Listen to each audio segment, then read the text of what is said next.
So welcome to this week's episode of Tree Lady Talks.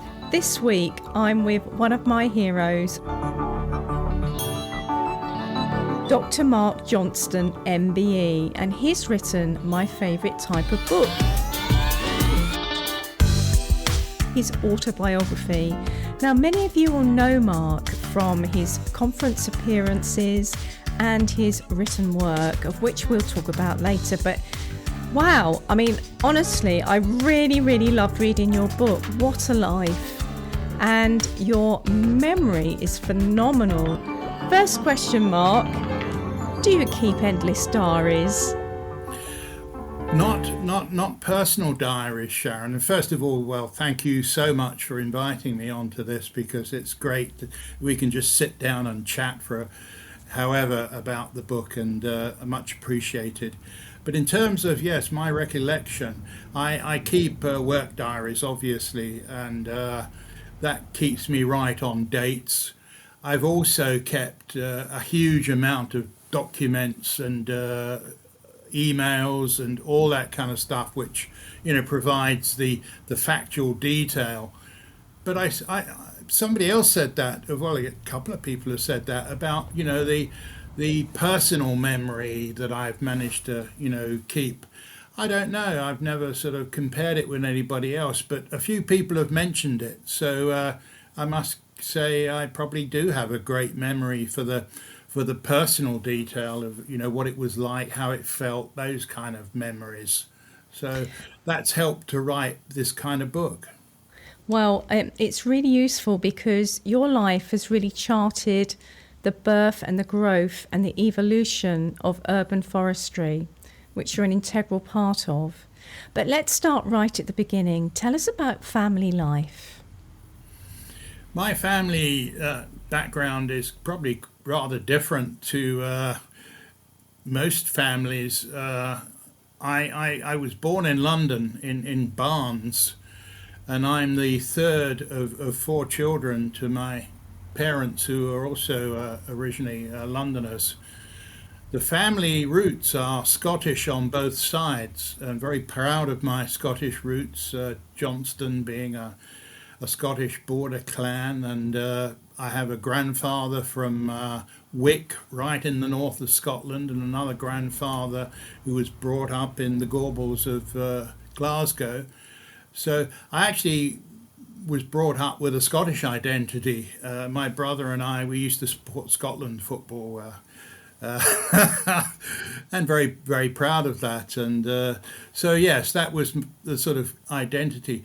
But I suppose much of my early background was coloured by my father's involvement in left-wing politics and his trade union activity. And so from a very early age, I was, brought up in quite a political atmosphere. So, yes, that relates back to my father's own experience, you know, going back to witnessing the Battle of Cable Street. Quite interesting in the current situation, you know, where you know, a whole load of people stopped the fascists marching through the predominantly Jewish area in the East End of London in the late 30s there, and my father was one of the people standing up to the fascists, and that you know, coloured his political outlook for the rest of his life.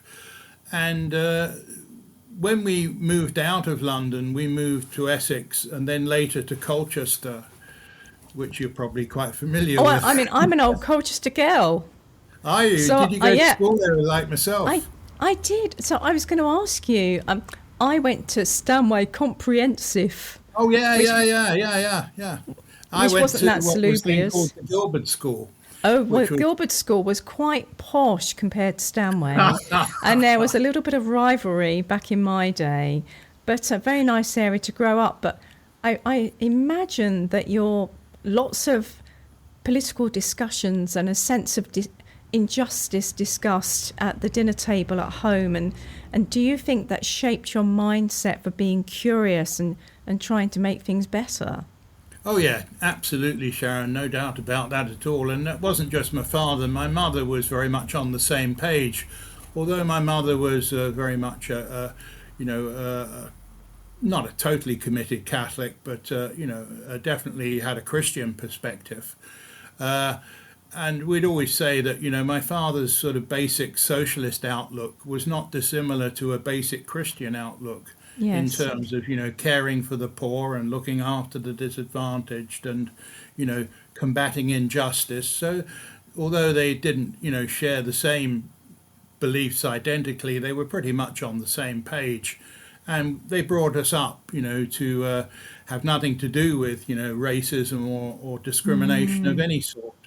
And so, yeah, that's coloured my outlook. And it's quite interesting because as you will have read, in my throughout my career, I've kind of championed what is now called tree equity, the Yes. equal distribution of the urban forest, and looking after or trying to help those communities that really live in less salubrious surroundings and don't have many trees. And I've seen it as my role to reach out to those communities and try and help themselves as well. It's not a handout situation. I've tried to sort of work with disadvantaged communities to get them to help themselves. So Absolutely. yeah, So, my early childhood, my background definitely has coloured my my whole outlook on urban forestry. So, you know, I think I say in the book there, that if I hadn't found trees, I probably, have been a kind of quite a radical kind of campaigner. But there's an episode there, in the book where I nearly got very badly burnt in terms of my political associations. And thereafter, I decided that I would avoid any overt political campaigning and channel my energies into, the work that I've been doing for 50 years, which is, has a real social perspective on it, but it's not overtly political in any way. And it's interesting. That's really what grabbed me about urban forestry. Shall I talk about how I got into that? well, I was going to say to you, because you didn't grow up wanting to be an urban forester, may Not I at all. say that, you know, you had to find your way in life and were really quite adventurous. And when I first met you, you were this towering, very formal figure and very smart in your suit and very correct in everything you did. But I loved reading about your time when you were about 16, 17. Tell us about those heady My days in hippie London. days, Your yes. hippie days. Paint us a Yeah. picture. Oh well, yes. I was, in my late teens. I migrated to the Portobello Road in London, and like a lot of people of my generation, we got involved in what was called the counterculture, and it was a wonderful experience. That's for Yeah. sure. Living on the Portobello Road, Ladbroke Grove, that sort of area. And yes, I was actually squatting in Latimer Road, along with a lot of other people. But along with many of my friends, we were getting tired of city life and the materialism and that sort of thing. And true to our hippie sort of roots, we wanted to get back to something much more real. Now, quite a few of my friends took off to India and did that run, to seek enlightenment or whatever it was. And an awful lot of other people went west. Now, some went to Cornwall, and some went to the west coast of Scotland, some went to Ireland, and some went to Wales. Well, at that time, my parents had recently moved to Wales, so I had a base in which to go. So I packed what little possessions I had and headed out of London and went to stay with my parents as a springboard, because I left home when I was 17. I wasn't moving back home. I just wanted to, and they were quite happy for me to use that as a springboard. But having arrived in West Wales, and this was a very rural part just north of Carmarthen, very Welsh speaking, very agriculture, quite a lot of forestry as well. I needed to get a job, and I didn't speak Welsh. I had no experience of agriculture, and I was beginning to get a bit sort of disheartened, thinking I might have to move to a city or something. And my mother said to me, she said, "Why don't you go down to the Forestry Commission office, Mark, and see if they've got any jobs?" And I kind of smiled, and keep my mum happy. I thought, "Oh yeah, I'll go down there." So one Monday morning, I went down to the Forestry Commission office in the village, and I said, "Have you got any jobs going?" And they said, "Well, funny enough, we're just getting into the planting season, and we need people who can work piecework on planting on the hillsides here. And if you're interested, we can't take you on officially until after Christmas, but there are contractors working on that, and you can work with them until we can take you on after Christmas." And I thought, I'll do that for a few weeks, and then I'll get a Yeah. proper. And you met some And great characters as well, didn't I you? did. It was wonderful, Sharon. Yeah, and I didn't know much about Wales or Welsh culture at all. I was totally ignorant. But these guys, they were really, really good, and their first language was Welsh, and it was quite interesting because the forester who also Welsh speaking, would come along and give us the instructions for the day, and he'd give them in Welsh, and then he'd sort of just mumble them in English for me. And then smiling, he'd say, "Well, you'll catch on, Mark," and so I learnt some basic Welsh Yeah. just on the basic forestry instructions. But these guys were lovely, they really were, and they're very proud of their Welsh heritage and Welsh culture. And I learnt a lot about that as well. And one thing that really quite shocked me, because Welsh was their first language, but they told me that when they were at school, speaking Welsh was a caning offence. Wow. That's Yeah, that was terrible. handed down from up high, trying to wipe out the Welsh language. Yeah. And that sort of Wow. quite surprised me in those days. That if you spoke Welsh at school, it was a caning offence. The word was to try and wipe out the Welsh language, and so it's great to see how Welsh has survived and flourished, and it's part of their cultural identity.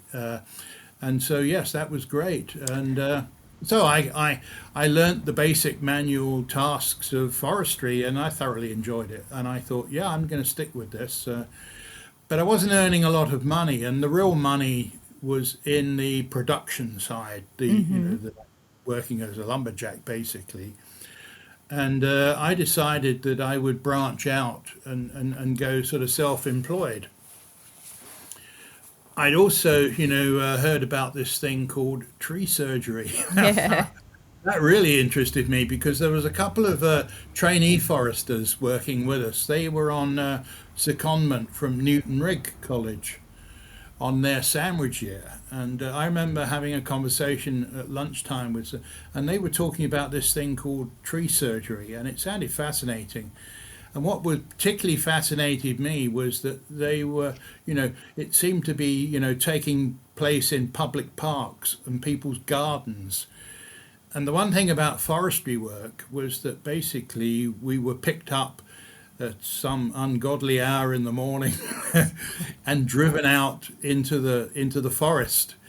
And there we would stay and wouldn't see a soul for the whole day, and just be taken back, at the end of the day.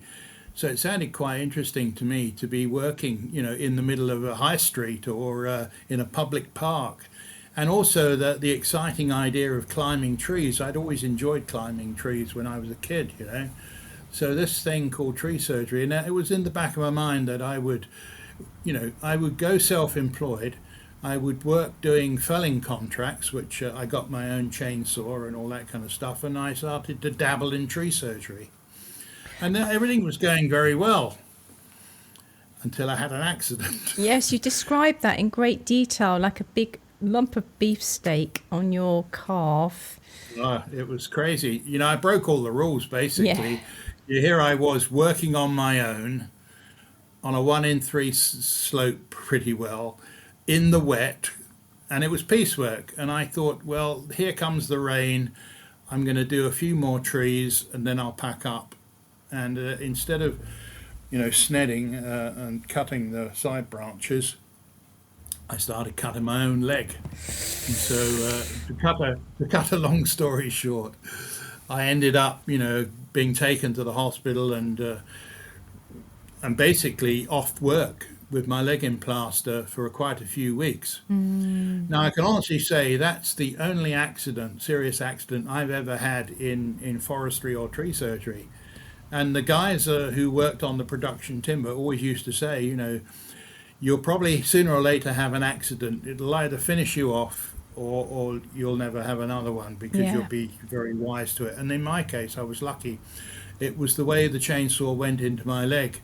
It made a real mess, but it didn't actually, I could have lost the leg, but it went in sideways. So it was, I don't bore people with too much graphic detail. It's all in the book, folks. Yeah, it's all in the book. And at that point, I thought, well, I decided to go down to the local employment office and because I needed to sign on, and the guy down there, he said to me, if all things being equal, Mark, what would you really like to do in terms of your career? And I said, well, this is funny because I'd heard of this thing called tree surgery, and I really was quite interested in doing that. I sort of almost challenged him. I said, I bet you can't come up with a short course in tree surgery for me that didn't require any kind of O-levels, or because I only had one O-level or anything like that. And if you could, I would be really interested in that. And he said, well, leave it with me and we'll, go away and see what I can come up with. And this is in, early 1975. I'd sort of started in forestry in 73 and this was 75. And then I got a phone call and he said, well, would you come down to the employment office? I might have something for you. Can I just say there, Mark, I just want to pause because I just love that tale in the book. And this guy is a bit of a hero, isn't he? I mean, it's hard to imagine somebody being so wonderful. It's like you're being shown the way. He literally can't do enough for you. Sorry, I'll let you carry on, but I just really love that. Oh no, you've made a really good point there, Sharon. Because yes, I mean, I don't think every kind of guy working in an employment office would have taken that amount of trouble. But he almost felt, I'm going to prove this guy wrong. I'm going to come up. And he was really quite proud of the fact that he'd found the only place in the whole of Britain. It was called Merest Wood College. And they'd only recently started up courses in tree surgery. And blow me down, didn't they have a thing called the 10-week tree surgery course that didn't require any academic qualifications?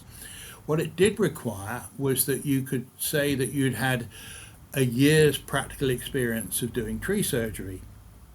Well, I had actually been working self-employed for a year, but I couldn't really say that I had a year's practical experience doing tree surgery. I've done a number of tree surgery jobs and I dabbled at it, but because I was self-employed, nobody could really kind of question that. So I got on the course. Yeah. And I headed off to Surrey, to Guildford and Worplesdon, and did the 10-week tree surgery course. And boy, did that change my life. Well, you met some lovely people, and also you had a grant, which was great in those days. Even I had a grant when I did my degree. Partial grant. And you just worked like Billy-O, didn't you, to actually achieve what you needed to achieve? You really... Well, I was inspired. Yeah. I mean, the staff at Merest Wood at the time, and maybe some of the people who will be listening to this will remember them as well, because some of the contemporaries of mine. Peter Bridgman, of course, being the head of department, and huge respect to Peter Bridgman. He really opened my eyes. Don Robinson, John Whitehead, and his tree identification and all that kind of thing. I was inspired, I really was. And some of the guys, the technicians, particularly Pete Wood and Dave Ford, I don't know if you know Dave, he was teaching at Askham Bryan for many years. He taught me basic how to climb, and I loved it, I really did. And by the end of the course I was fairly proficient, and that was great, and I ended up as a qualified tree surgeon. So what next? I got a job with Crawley Borough Council and worked there for a year doing local authority tree work as a practical arborist and such. And there's some good stories of some of the work that we did there. But I was keen then to continue. And so I realized that having got the 10-week tree surgery course, that qualified me to do the 1-year course. And I used some of that TOPS grant that I had to go on the 1-year course. And so I returned the next year and did the full-time 1-year course. But I ran out of money. And I had to leave at a certain point. But the good thing about that was that I still managed, I had friends still on the course and got the lecture notes. And at the end of the course, I sat the one exam that really mattered, which was the RFS certificate in arboriculture. That was the premier qualification of all those that were on offer at that stage. And I passed that with credit. So that enabled me then to go on and do the National Diploma in Arboriculture, as it was called then, later to be called the Professional Diploma and such. Yes. So yes, but it also opened the door for me. Although running out of money and having to get a job, I one of my friends on the course, Tim Mack, he said, I've got a mate called James Talbot Baker, who had been working as an agricultural contractor but wanted to get into forestry and tree surgery contracting but didn't know how. And so I met up with James, and a real character who had been working in the city before doing this, and again, wanted something more real in his life. So James and I sat down and we agreed that we would develop the company into a tree surgery and forestry contracting business. Now, we didn't put this down as a formal partnership to begin with because we wanted to see how it went. But I have to say it went extremely well. It was a really good combination and a winning partnership because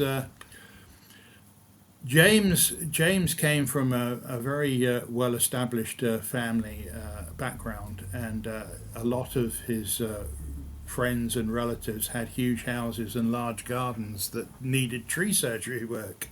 He was very well connected, and I had all the knowledge and of tree surgery, and James wasn't interested in climbing, so I did all the climbing work, and I had the arboricultural knowledge, and we were great.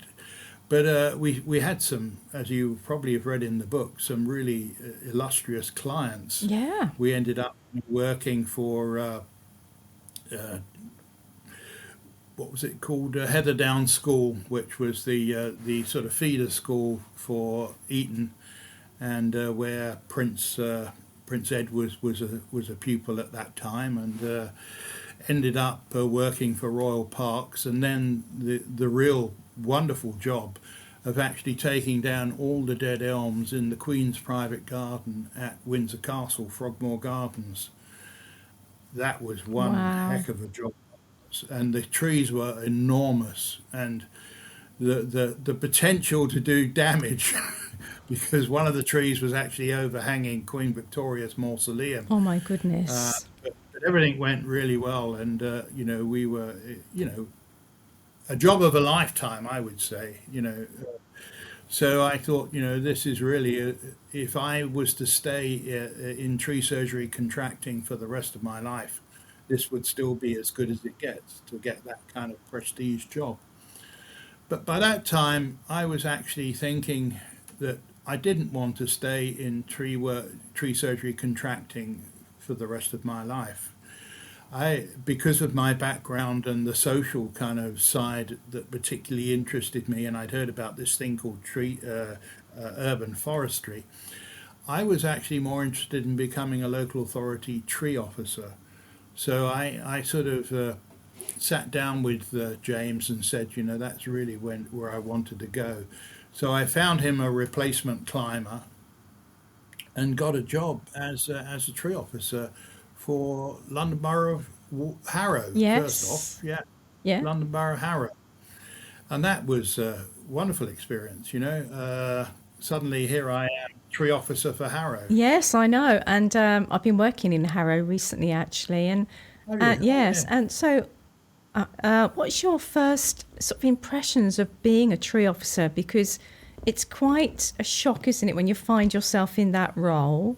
Was it how you imagined it, and what were your takeaways at the end of Harrow?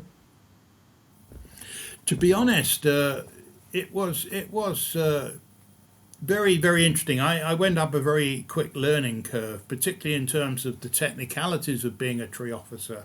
What is required in terms of doing a good job, in terms of the basics. When I left Harrow and went on to Wandsworth, that was a totally different ball game. That, as you will read in the book, Yes. that really was a huge challenge. By comparison, Harrow was very interesting, and I learned a heck of a lot very quickly. But it wasn't the challenge that the London Borough of Wandsworth was, being a large inner city borough.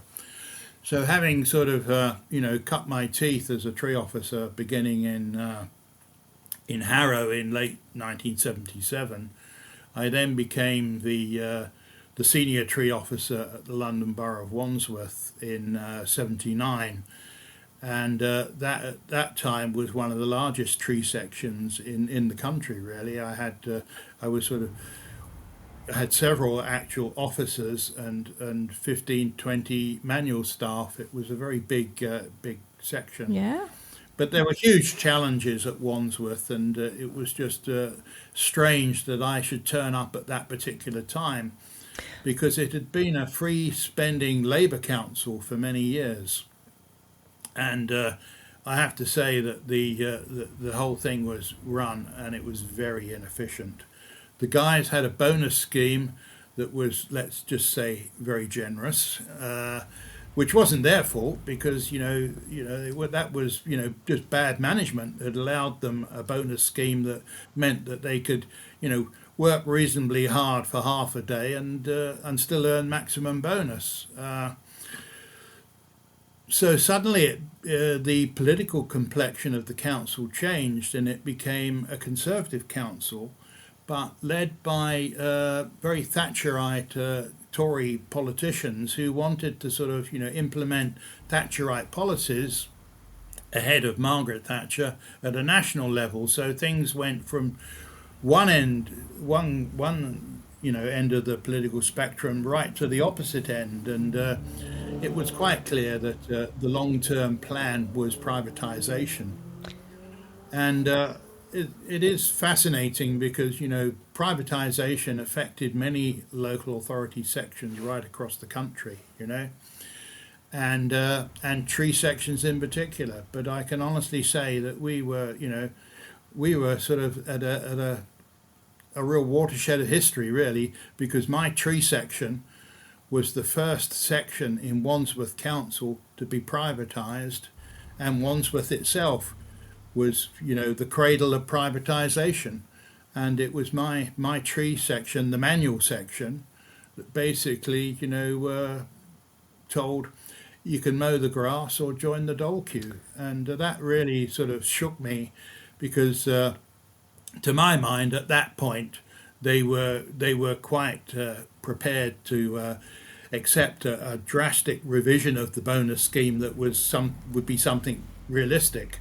But that wasn't the agenda of those councillors. Theirs was privatisation. So I actually resigned on the back of that because I thought, this is not where I want to be. This is all becoming very, very political.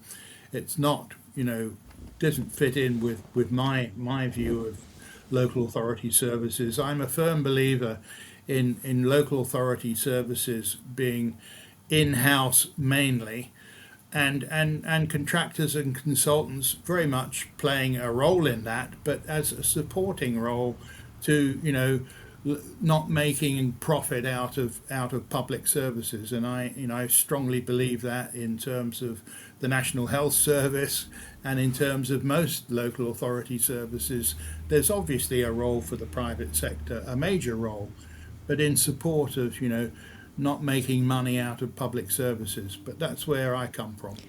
So I left I left Wandsworth. It wasn't Along with easy. my entire manual staff, Yeah. who were basically on the dole queue. I mean, you didn't have an But easy it's time huge there, did experience, you? Sharon. Because it's a very variable Sorry. borough as well, isn't it, Wandsworth? You've got areas of great wealth and areas of Oh, great deprivation. And it yeah, was interesting to read how you turned around a problem whereby you went to plant some trees on council estates which just had nothing and they were vandalised, yeah. and then you approached it in a different way, didn't you, whilst you were there? Absolutely, Sharon. That was, and I've been giving a few talks recently, and that slide of the flats on the Battersea Council estate, which is just very grim, just mown grass. Yes, when I arrived at Wandsworth, the planting season had started, and most of the plans for that were already in place. But I had a certain amount of money in the budget for planting on local authority housing estates. So I went and with my kind of tree equity kind of perspective, I went up to local authority housing estates in Battersea, really grim places. I mean, the flats themselves were in pretty poor condition. Often the lifts didn't work. There was not a tree in sight, just mown grass, quite a lot of crime and antisocial behaviour. And I thought, well, let's at least give these people some trees. So I instructed my supervisor that, we plant maybe 20 or 30 trees on three of these estates. And I didn't expect anyone to thank me for that, or whatever. But about a week later, he comes to me and he says, I've got bad news for you, Mark. You know those trees we planted on the Doddington estate? Well, they're mostly all been vandalised. And I thought, oh no. And I went up and I had a look, and yes, they were broken off, ripped out, what have you. And initially, I wasn't too happy, as you might imagine. But then it really got me thinking. And I started to think, what have we done wrong here, And I realized that, what is required here is a whole new meaning to ground preparation. You can't just, get the trees and put them in the ground. You need to prepare the residents. And very often, they've got much greater priorities and concerns than trees. Trees aren't big in their list of priorities. So I thought, well, I'm going to come back here in a year's time and we're going to do it properly. And I did. And the story behind that is that I've always been a big fan of reggae music. So I got to know some of the young guys on the Doddington estate who also attended the late night blues reggae clubs that I used to frequent. And I started talking to them about, what had happened with those trees. And they said to me, well, listen, Mark, often, throughout the summer and often quite late into the autumn, we often have kind of barbecues on the lawn there, on the open grass with the kids and the families. And, we play a bit of reggae music and crack open a few cans of Red Stripe. Why don't you, as part of one of those, maybe the last one of the year, we get the kids involved and we do a bit of tree planting? And that's exactly what we How did. brilliant. Well, I mean, Those trees stayed in the that's ground. brilliant. So at that time, so we're talking what, early 80s? No, yeah, we're talking 1980. So Yeah, yeah, when I 1980. was Yeah. well, sort of 1985, so a little bit later than I went for a really heavy reggae phase. And, the Oh, yeah. early, I do love reggae music. I used to love a band called Steel Pulse. And Oh, still Pulse Birmingham. Yeah, yeah, yeah. brilliant, Handsworth. brilliant. Yeah. And so there was a real sort of reggae movement, but that is quite pioneering at that time, isn't it? The work you did there, you met the community, you listened to them, you asked what they wanted, and it worked. And it Well, certainly, yeah, that's what set me off on that whole thing exactly, about community engagement, yes, community involvement was actually a practical lesson that started me thinking. It exactly, wasn't something I read out of a book. yeah, It was, instinctive, this is obviously we're doing this yeah, wrong. We need to do this with the community, and I've written academic papers by the score yes. on that topic, but it's actually down to sheer practical experience. of doing the job and working out some real solutions. Absolutely. Yeah. So after Wandsworth, what happened next? After Wandsworth, yes, I did a year of environmental studies. I realised that having missed out on my normal sort of education, leaving school, without any real qualifications, that I'd missed out on some basic things, and I needed to learn more about the science, not just the natural science, but the social science of what I was about. So I did a year of environmental studies, which was extremely useful. It didn't end me up with any qualification. It was a kind of foundation year at Elton College and in South London. But I learned a huge amount, and I decided at that point that what I really wanted to do was, I'd already now got quite a lot of experience of urban tree management and such like, and I'd heard that in America, they were running degree courses in arboriculture and urban forestry, and I thought to myself, teaching would be a really good, maybe career path for me. I'd done a bit of public speaking at conferences and such like, so I was looking out for a lecturing post. But obviously, there weren't too many places at that time teaching arboriculture, so I needed to find a job in the interim. And I'd always wanted to work at Kew Gardens. Oh, yeah. I'd gone there many times. I was born just round the corner from Kew in Barnes, and so I approached John Simmons, actually, who I'd met at a couple of conferences, who was then the curator at Kew. And I said, look, John, can I come and talk to you about maybe working on the tree gang at Kew? And he said, well, listen, Mark, I've got no influence over that at all, but come and talk to me about it. And he realised I was genuine. I did want a job on the tree gang. And when a job came up, I applied for it. And I got a job on the tree gang, yeah. And I was quite happy to stay there, however long it took, until a suitable lecturing post came up. And actually it was a really wonderful thing, because although I was only there for 4 months, it opened my eyes to the whole idea of historic landscapes, which I'd never really thought about in the past, and that was to become a major part. And I've written now sort of 3 books on the history of arboriculture and the history of urban trees and street trees and what have you. But that getting that job at Kew is what sparked my interest. And it wasn't just working at Kew Gardens. I discovered that on Kew Green was this bookshop called Lloyd's of Kew. Yeah. And Dan Lloyd, who I got to know and became a good friend, introduced me to all those old rare books by the authors like William Robinson and J.C. Loudon and all that kind of thing, and it opened my eyes and was the beginnings of my wonderful library that I've now got on old and rare books of trees and landscape and such like. So yes, but funny enough, along came suddenly. I was thinking I was going to be at Kew for quite a while. Within 4 months, a job came up as lecturer in arboriculture at Askham Bryan College. So I promptly applied for it.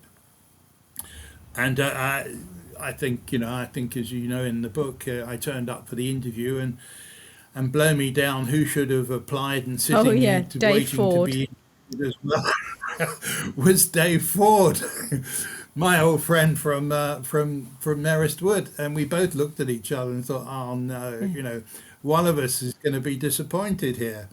But it was brilliant because it worked out that they had just lost their lecturer in nursery practices. And so after all the interviews, both Dave and I were called in to the head of horticulture and Bruce Rigby, and we were offered a proposition that if we were to share the lecturing job in arboriculture and also share the lecturing job in nursery practices, they would take us both on.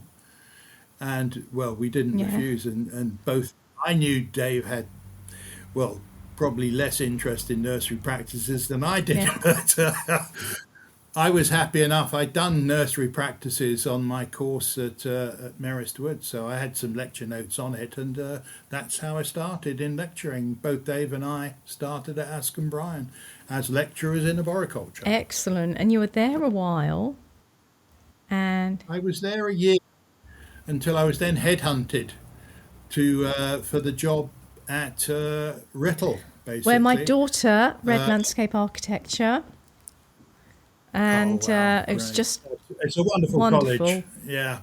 wonderful campus. No, I mean, don't get me wrong. Askham Bryan's a really, Yeah. really good college, but I somehow, Rittle was really very, very good. And the good thing about Rittle was that I did all the teaching in arboriculture there. I was the only person teaching arboriculture, which had its advantages and disadvantages, but it meant that I could really, expand the syllabus in the way that I wanted.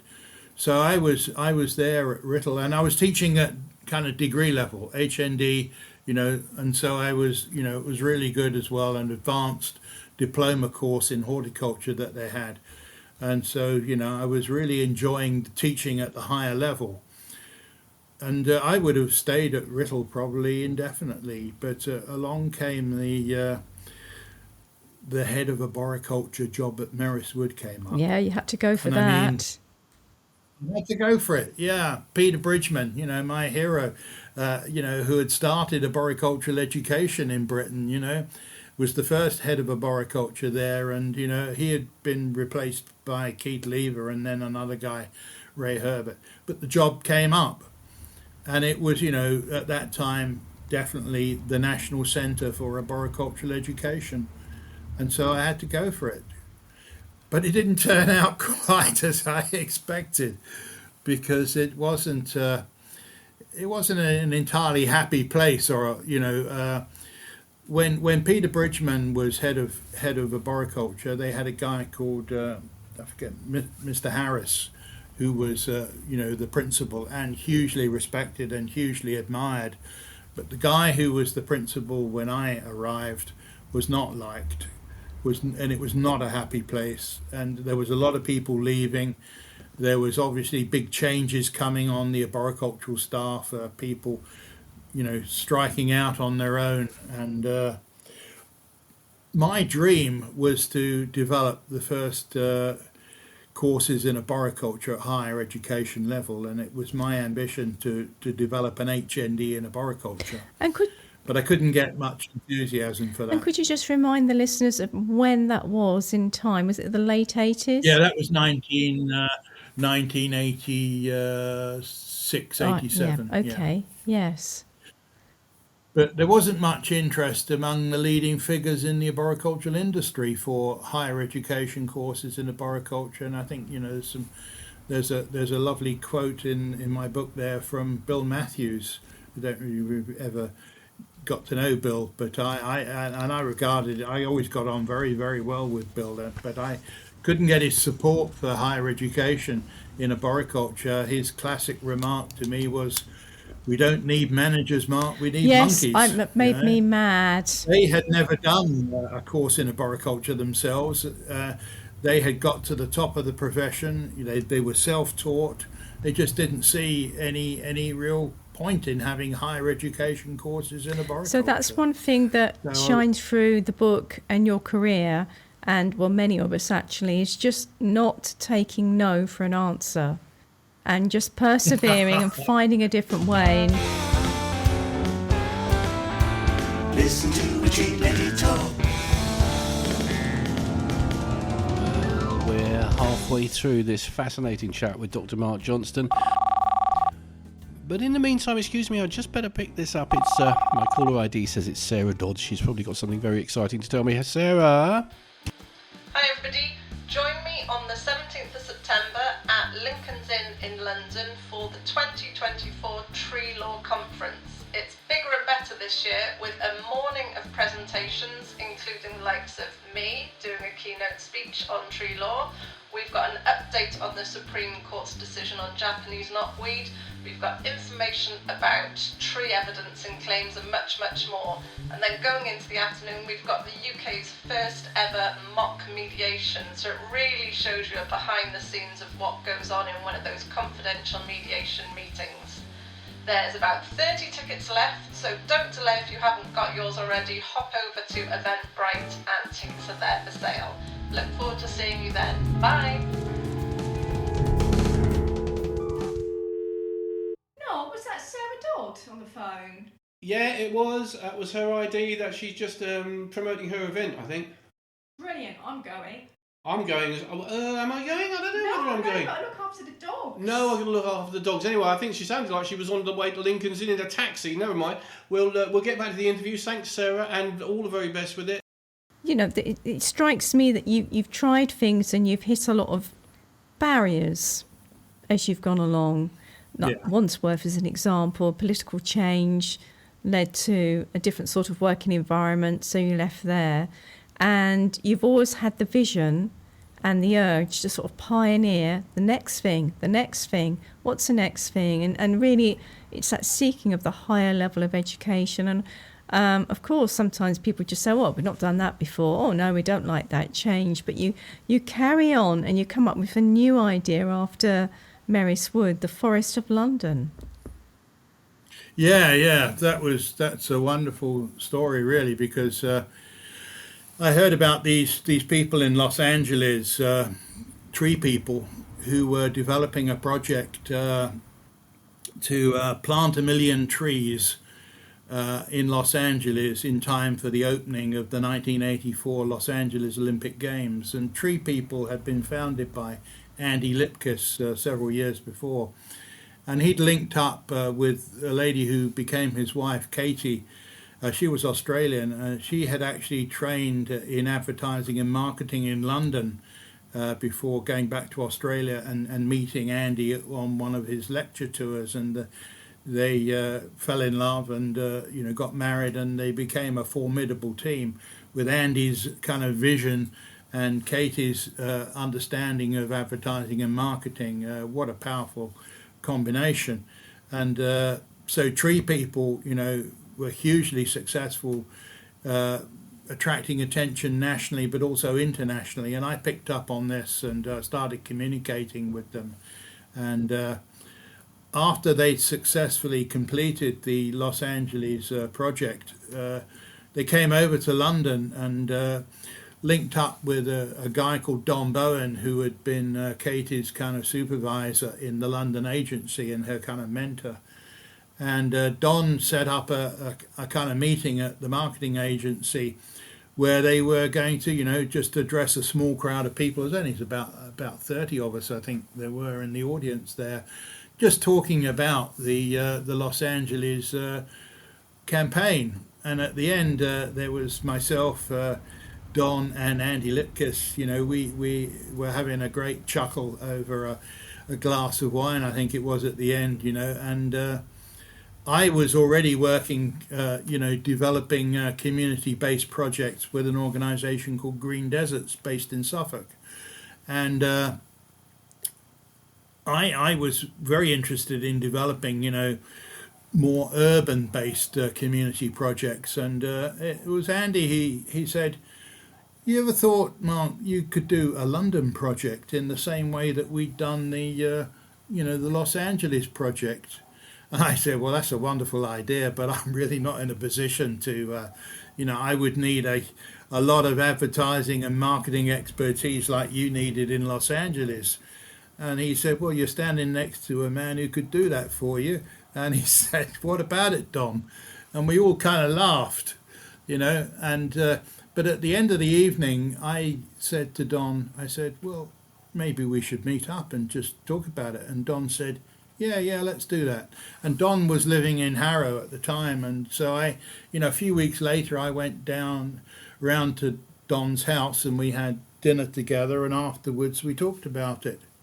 And to cut a long story short, we agreed at the end of the day we would start to develop a citywide urban forestry initiative similar to the one in Los Angeles for London.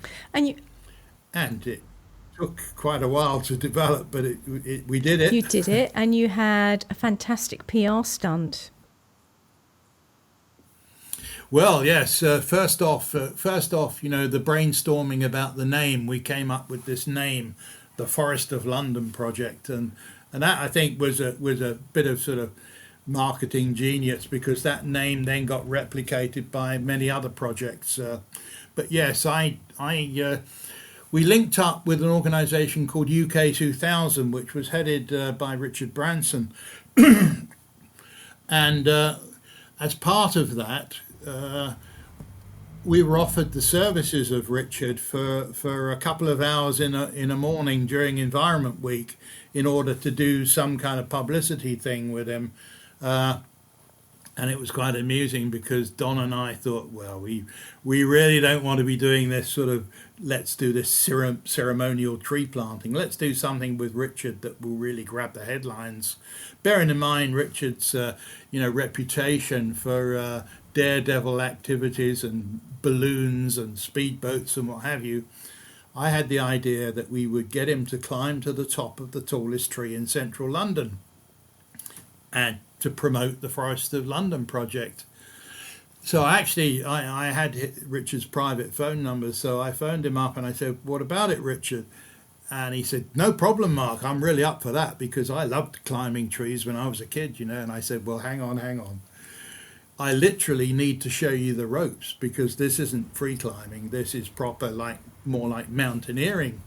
And he said, "Well, that's no problem. You know, you can come round to my house on the outskirts of Oxford, and we'll spend the day, and you can literally show me the ropes." So that's what I did. I spent, a while with him, actually, practicing on a large tree in his garden, and yes. So we actually, set it up on the morning. You know, we had the ropes already up in the tree. It was literally a case of me shadowing him. I climbed at the same time, and making sure that he made the rope changes properly. And I mean, can you imagine? I know the responsibility. I think he he found it a bit more of an effort than he thought, but we'll let the readers read that bit himself. did as well, yes. And that was actually worked in our favour, because a lot of the old press hands, we had television cameras up on the rooftops. It was a major event, and the radio stations and the national newspapers. And, he got sort of like 2/3 of the way up without any problem. But then I started realizing that he was actually struggling, and he turned around to me and he said, "Mark," he said, "my arms are really aching." And I realized what the problem was, because having, taught a lot of, novice climbers, they use their arms. They just use their arms rather than climbing with the whole body, And that's what had happened with Richard. He was a very fit guy, but he'd been pulling himself up entirely on his arms, and he couldn't go much further, so he had to have a bit of a rest. And it was the television crew on the rooftop that first noticed this, and, the word got out that maybe he wasn't actually going to be able to make it to the top. And so the buzz went round, this was actually a genuine challenge for Richard. And fair play to him, he wasn't going to be defeated. So, a few minutes rest, and away he went again. Can you imagine? So when he actually got to the top... Can you imagine that nowadays with social media, all being live and people tweeting? I know. It would have been even better, wouldn't it? But no, it was great, because people realised that had been a genuine challenge for him. It was a 120-foot tree, big London plane. It was massive, and the great thing about it was it was in April, so there were no leaves on it, so you could see the climb perfectly. And he made it to the top, and to loud applause from even the seasoned journalists, who said, "Well done, Richard." And it was great. We watched it on the evening news then, and such and such. And it was in several national newspapers. Excellent. It really... But we were all geared up as well to hit several major companies with sponsorship proposals on the back of that. And that provided a lot of the funding, so that when we actually had a lot of money to actually launch the project proper, later on that year. Fantastic. So the Forest of London was a great success and went on to be a model for others and replicated. Yeah. But then after that, you seem to do a mixture of different things and some consultancy work. Sort of what happened next for Yeah. you? Well, first off, the first spin-off project was in Dublin, Cransacacha, and that didn't go actually terribly well. And that's an interesting story about some of the things you shouldn't do or you need to focus on when developing these projects. But after that, I then initiated the Forest of Cardiff project. That was extremely successful and was a really, really good project. Then there were various other spin-off projects from that I didn't have so much of a direct involvement. There was the Forest of Oxford and later Forest of Leeds, Forest of Burn, quite a number of projects that maybe were partly inspired by the original Forest of London but had no particular direct connection with us. But then I got involved in the Community Forests Initiative, and that was a really wonderful opportunity. And the whole idea of developing these major new multi-purpose forests on the urban fringe of cities in England. And I acted as the consultant to both the Forestry Commission and Countryside Commission in the development of that program, and actually came up with the name Community Forests as the name of the That's initiative. brilliant. And one of the things I noticed throughout your writing is the great connections you make with people around the world at conferences and through new areas of work. And that's something in my own life that's brought me a lot of happiness, is going to conferences and making new friends and then meeting them again the following year, and all sorts of avenues open up. So I always say, if I open a conference, when I was in that position, is to say, challenge yourself to speak to somebody new, because you never know where it's going to lead. And that's very much been integral to your career, where you've helped others and they've helped you. But in the book, you have a couple of really detailed chapters about your Northern Ireland, where you live now. But I realise we've been speaking for a really long time, and I'd quite like to jump on to the fact that you wanted to do a doctorate. Tell us about that. Oh yes, yes. Having done my time on the Forest of Belfast, which I would urge people to read that chapter in the book, because it's I had the rare opportunity of basically developing an urban forestry project in large parts of Belfast were effectively a war zone. It was a completely unique experience and a very uplifting experience in many ways. So I'd urge people to do that. But after that had finished, I found myself, and having met my wife Anne and settled in Belfast, what was I going to do? And I'd often thought that I wanted to write up the story of my work, and I was in a unique position to write up the whole story of the development of urban forestry in Britain and Ireland, because I'd been so closely involved with it and I had all the sort of documents to go with it. So I approached basically the University of Ulster and asked if I could do this as a PhD research. Well, obviously, I hadn't done a master's degree first off, so they said, we'll put you on the master's program first off, and if you do okay on that, we'll upgrade it to a PhD after a year, and that's what I did. So yeah, we basically remortgaged the house to pay for that, and I managed to achieve that, doing it part time. I was working for various sort of charities to help fund it. I managed to achieve a doctorate in 3 years, officially part-time. Oh, that's really good. But, I mean, I was effectively... I didn't know you could do it in 3 years if you worked your socks off part-time. If you did it full-time, you can do it in 3 years, but part-time, that's very unusual. But effectively, I was putting full-time hours into it. I really was, and it was a labour of love, because I had all the material, much of the material that I needed. And so I basically wrote up the history of the whole development of urban forestry in Britain and Ireland and that was my doctorate Wow, degree. congratulations Yeah. So on it was that. And lovely. then after that, you actually have a section in your book, is doctoral research and the wilderness.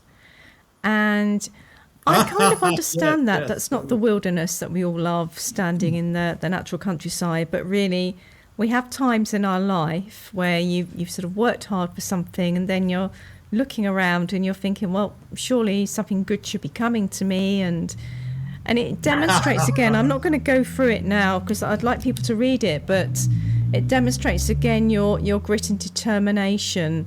But really, nothing quite worked out for you because you were destined for something else and you end up teaching again. I know yeah. It's a funny thing, I just couldn't get a job here in Northern Ireland, despite my background and experience, and now with a Yeah. PhD. I went for some jobs that I thought I'd at least get an interview, and I didn't. And I was beginning to think that, I'd been put on some kind of a blacklist, and I ended up quite literally stacking shelves in Sainsbury's just to earn a bit of money. And I was really getting quite depressed. But out of the blue, I got a phone call from my old friend Dalga O'Callaghan, who was at Myesco.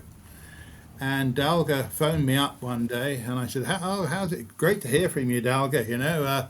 He said, look, Mark, he said, we've just managed to set up this degree course in arboriculture. And I know, how much you had tried yourself to develop degree courses in arboriculture, but we managed to do this. And although I can't, give you the job, I would strongly urge you to apply for it. Because you're one of the few, well, perhaps the only person in Britain with a PhD in urban forestry and a long history of teaching arboriculture.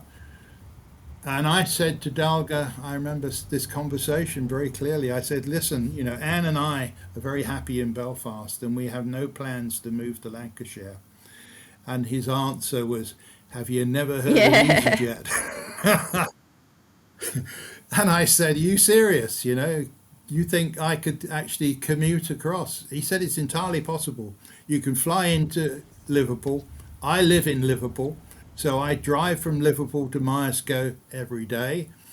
I can pick you up a Monday morning. We can go in there. We can find accommodation. It'll be you being away during the week. But, if you're serious about, wanting to teach at degree level, at the National Centre for Arboriculture, which Myesco was then, it had superseded Merriswood. I said, well, yeah, we'll give it a whirl. We'll give it a whirl.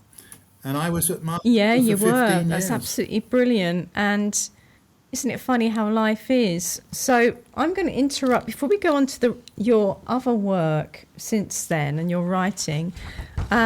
We ask for listeners' questions. And so this is from Dean Meadows. So thank you, Dean. So I'm going to read out his question.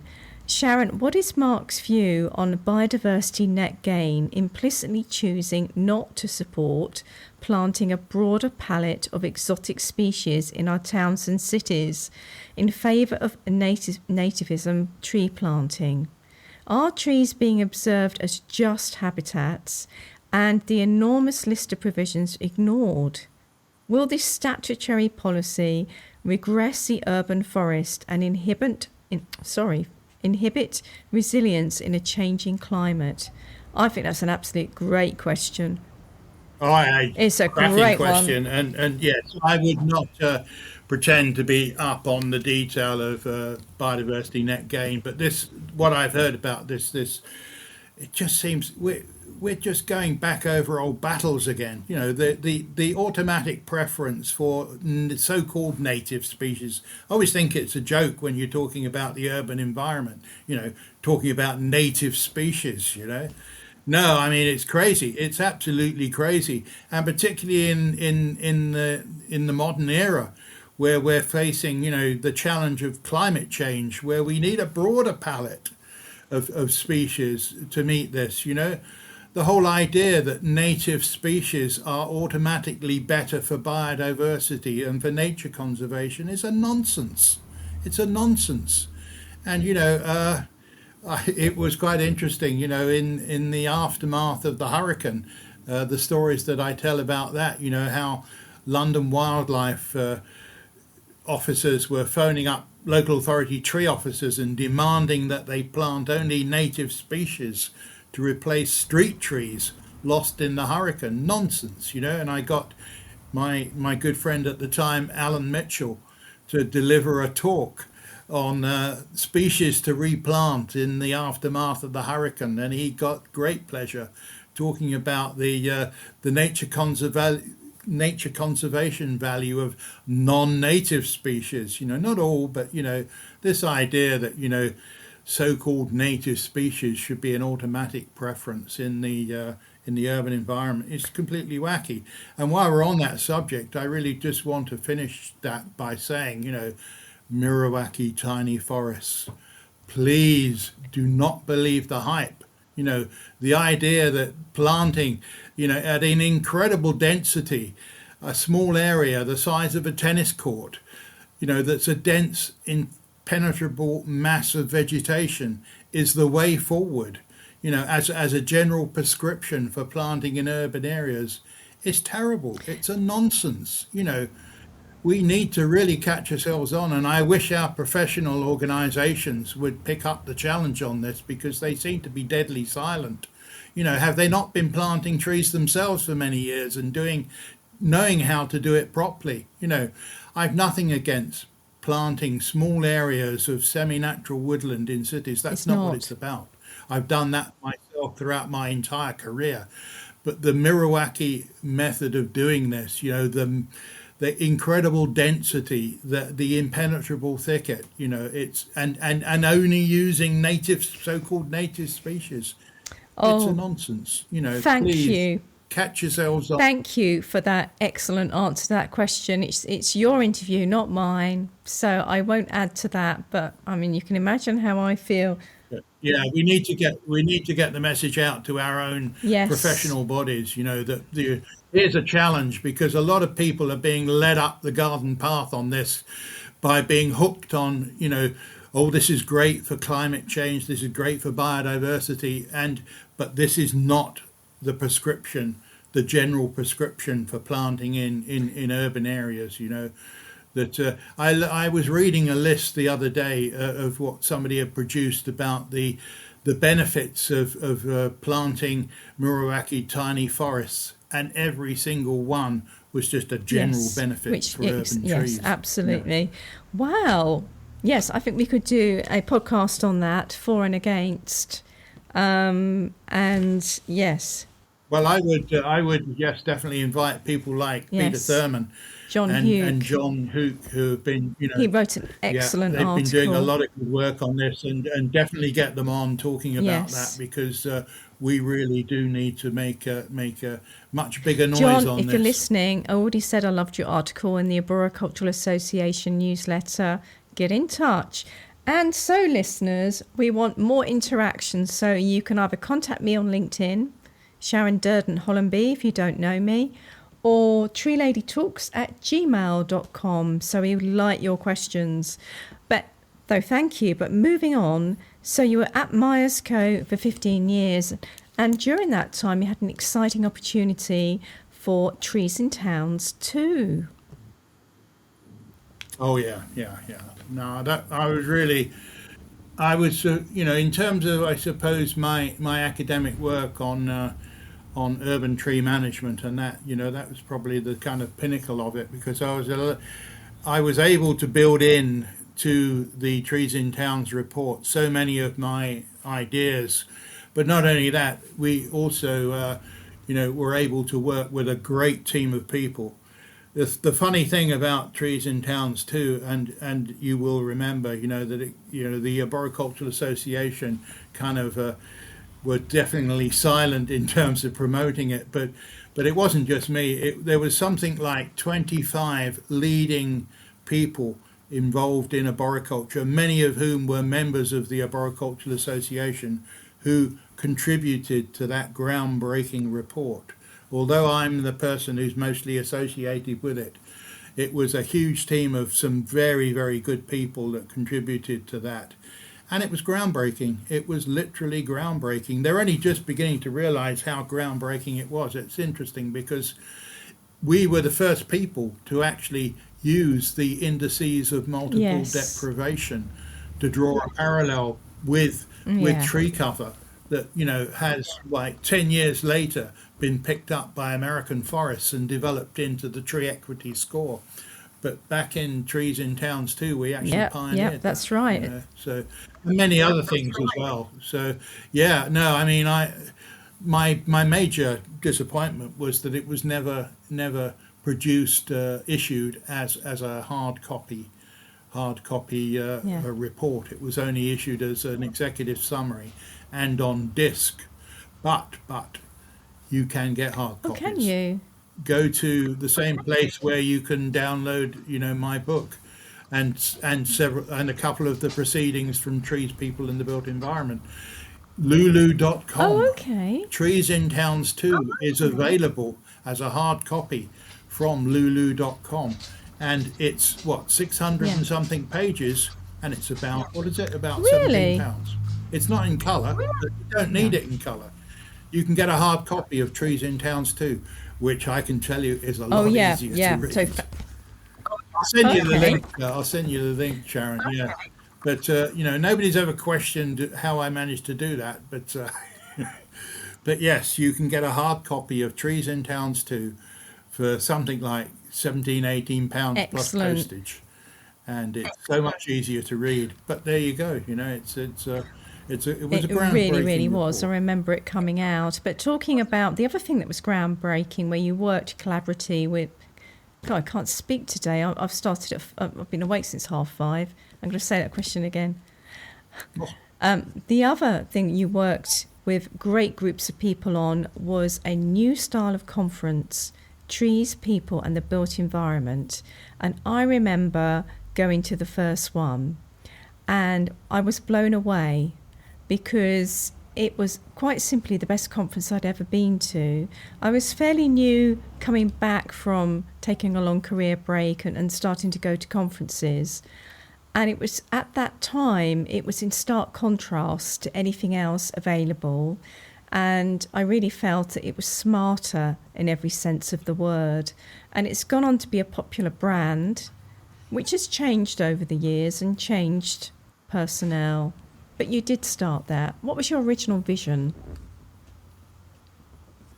Well, the original vision, Sharon, was like quite a few arboriculturists in I think it was the late 80s. There was these arboricultural research conferences that were organised by the Arboricultural Association and the Forestry Commission, and there was 3 or 4 of those, and I thoroughly enjoyed them because they were presenting new research in arboriculture. And I always wondered what happened to them, and wouldn't it be good if we could do them again? Because they were great conferences. But then the more I thought about it and discussed it with some colleagues, we wanted to do things a bit differently. First of all, I wanted a conference that focused on urban trees because I thought this was specifically the the topic and the way things were going, in terms of arboriculture and urban forestry, focus on urban trees. But the other thing that I wanted to do differently was that I always realized that, at arboricultural conferences, including those research conferences, it was always kind of tree people talking to ourselves. We needed to talk to those other professions that really had such an influence over our work. And I'd known that, as my time as a tree officer and working on, community forests and on trees in towns and all that kind of stuff. The landscape architects, the engineers, the surveyors, the ecologists, those other professions that had such a major role to play in this whole idea of trees and the urban environment. But not only to link up and reach out to those other professions, but to put arboriculturists at the heart of it, to put them at the heart of Yes. the debate as the tree experts, because that's what we are. We may not know all sorts of things about, landscape design and ecology and that sort, but when it comes to basic about trees, we are tree experts. So to put the arboriculturists at the heart of the debate And that's what those first two conferences did, basically. They put arboriculturists at the heart of the debate. And they also were the platform for a huge amount of original research. We were very clear that we didn't want to repeat stuff that had already been done. So we put out a call for papers. And we had a phenomenal response from around the world. And that was largely down to the efforts of our steering committee, the two steering committees. They were the people that controlled the conference. They were the people that owned the conference. It was a partnership venture, a joint effort. And that was the first two conferences. But then things changed, and I don't want to dwell on all that. You can read all about it, folks. It's the story of what it's all in happened there. the book. But those first two conferences They were they phenomenal. showed what conferences could do. And you've also written two brilliant books, one of which I had the privilege of reviewing for the Institute of Charter Foresters, The Street Trees of Britain, and more recently, The History of Arboriculture. And I believe this is your third published large book. No, actually, there was one earlier. There was Trees in Towns and Cities, A History of British Urban Arboriculture. That Sorry, was a the bit of first one. shoddy research Then there the by Street Tree Trees Lady book. Talks. I'm going to blame Noel for that. Actually, it's my fault. If you go to my website, you'll get the link to all of those books. Yeah. So in terms of, and then of course, don't forget, that the great Glyn Percival and myself edited the 2 volumes of proceedings for the first two Trees, People and the Built Environment conferences. So, and I did. So, in actual fact, the book that you're holding there is about. Oh, my right, 8th there you book, go. But here it is, folks. and probably my last. No, Sharon, I won't have probably it. My last. It's over 600 pages long. I don't know. I've got another one in me.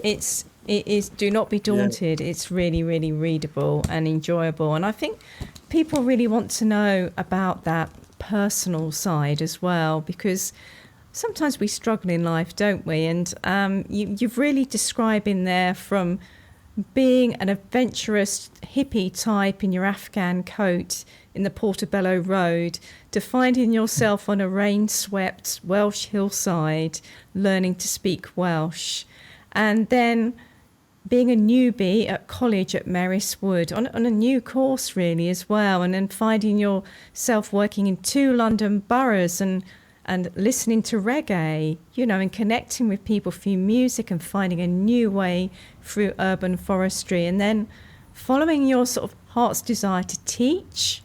And then you kept on going. You didn't leave school with many qualifications, and yet here you are with a PhD. And you've taught and inspired so many people throughout your whole career, whether they be your direct students or people you've come across or people who've read your work or heard you speak. What advice would you give somebody who's listening now, who is working with trees, but maybe things aren't going quite as well as they wanted? Maybe it's personal stuff. Maybe it's they feel a bit in a rut in their career. What bit of advice would you give them? I think you have to be inspired, to do that kind of work, and that's hard sometimes when you've got the very day-to-day stuff of paying the mortgage and that kind of stuff. But you've got to have it in your heart that, you love trees, but most of all, you want to make the world a better place to live in. And I think that's the wonderful thing about the work that we do, Sharon. We're blessed, to be honest, to be working in arboriculture, because I can't imagine what would have happened to me if I hadn't have fallen into this by accident. You've got to have it in your heart and to realise that your mission is to work with people and communities to use trees to make the world a better place.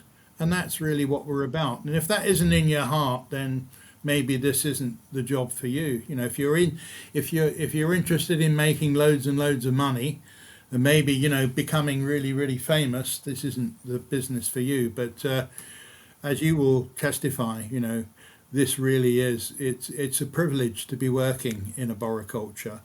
and doing the work that we do. And my hat goes off to you, Sharon, because look at you and the example that you're setting just by doing these talks, not only in your consultancy work, but this is a wonderful thing that you're doing. And if I was still at Myerscough College, all your tree lady talks, I would have every single student listening to them, and hopefully they are, because your contribution to the industry has been phenomenal. Is encourage people to talk about their great lives already. But, so it's just a privilege to speak to so many great people, and that's why we love doing the podcast. But really, going back to arboriculture, it's about a collective sense of purpose. People, place, planet is the way I look at it, making all those better and reaching out to others. So I really recommend that people read this book, Planting Ideas in the Urban Forest, Autobiography of a Tree Expert, Dr. Mark Johnston, MBE. How can people find it? It's free. You can go to my website. I've set up a website specifically for, to access this book and my other books. And it's pretty easy. It's www.markjohnstontrees.com. And don't forget, Johnston is spelt with a T, no E. markjohnstontrees.com. And you can download the ebook. It's completely free. And there's also a link to get a printed copy. And you can get a printed copy at cost price. I'm not making a penny out of any of this. And it's literally £27, and which I think you'll agree, Sharon, for a book that's 640 pages and over 100 colour illustrations is pretty remarkable. But again, it's because it's cost price. So yes, markjohnstontrees.com to download the free ebook and to get a printed copy.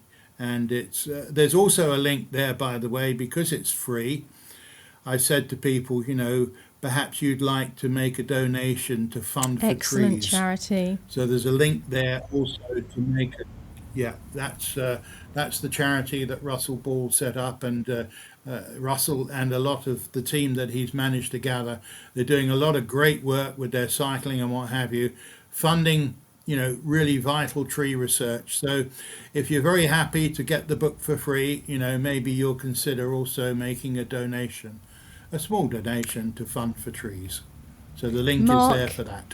Thank you so much for everything. Your life has been shaped by your experience, which in turn has helped shape and drive forward urban forestry internationally. Dr. Mark Johnston, MBE, it's been an absolute privilege. Thank you. Thank you so much, Sharon. It's been a privilege to do this, and I'm just a very lucky man. Oh, yes. There he goes, Dr. Mark Johnston, one of Sharon's Arb heroes. And I know what you're saying. It's over for another week. What are we going to do with ourselves? Well, next week, brace yourselves, because it's Bunga, which of course stands for BNG, Biodiversity Net Gain.